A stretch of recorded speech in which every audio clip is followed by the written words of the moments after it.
Well, the former Chief of Army says the government is carrying out a bad strategy in Afghanistan.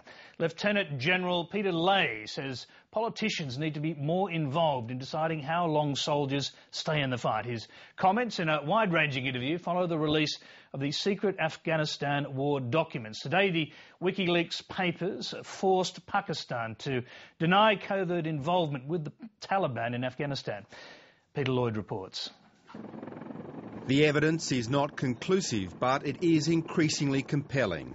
Pakistan appears to be playing a double game of astonishing magnitude, taking billions from America to fight the Taliban in Pakistan, but secretly arming and directing the Taliban across the border in Afghanistan.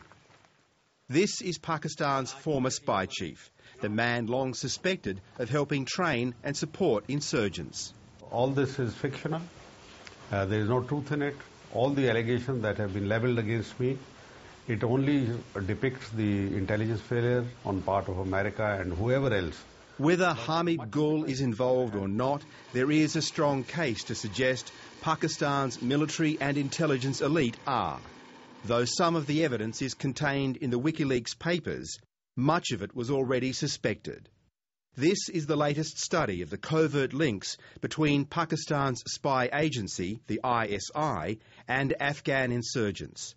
Based on recent interviews with militant leaders, it suggests Pakistan spends $60 million a year supporting the Taliban, paying foot soldiers a monthly salary of around $150 and rewarding those who kill foreign troops with payments of as much as $5,000.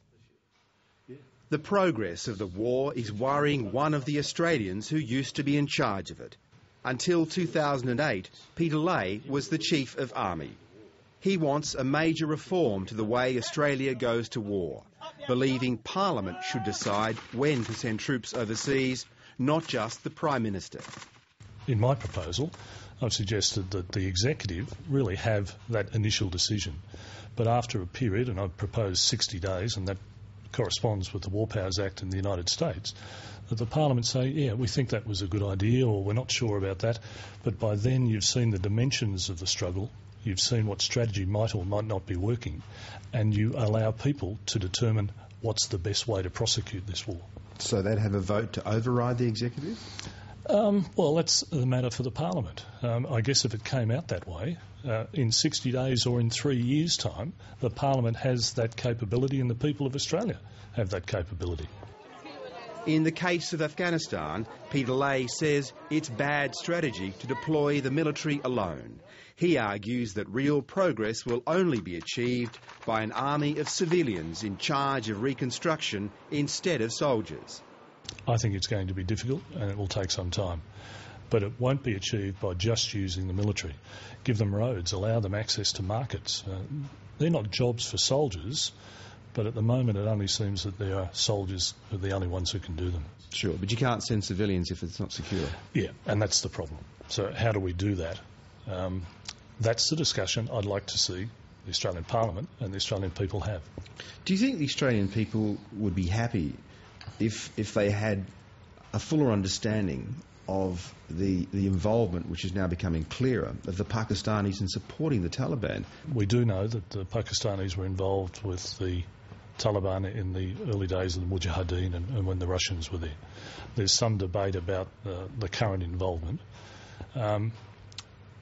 It's this complexity of the border and the people who live on both sides of that border. So I don't know enough to be able to make a judgment of how deeply they are involved, but there are some hints coming through, and I'd like to think that the Australian people will try and understand that. 17 Australian soldiers have been killed in Afghanistan, the spectre of an ally, Pakistan, having had a hand in supporting the Taliban in Afghanistan is, says Peter Leahy, well known to our soldiers. Still, he doesn't believe it should change Australia's resolve to help support Afghanistan on the road to peace. We're not going to solve counterinsurgencies like this with only military means. Essentially, the solution is a political solution, and you don't do politics without talking. And I think it's essential that they talk to everybody who's involved in this. Including Taliban? Yes.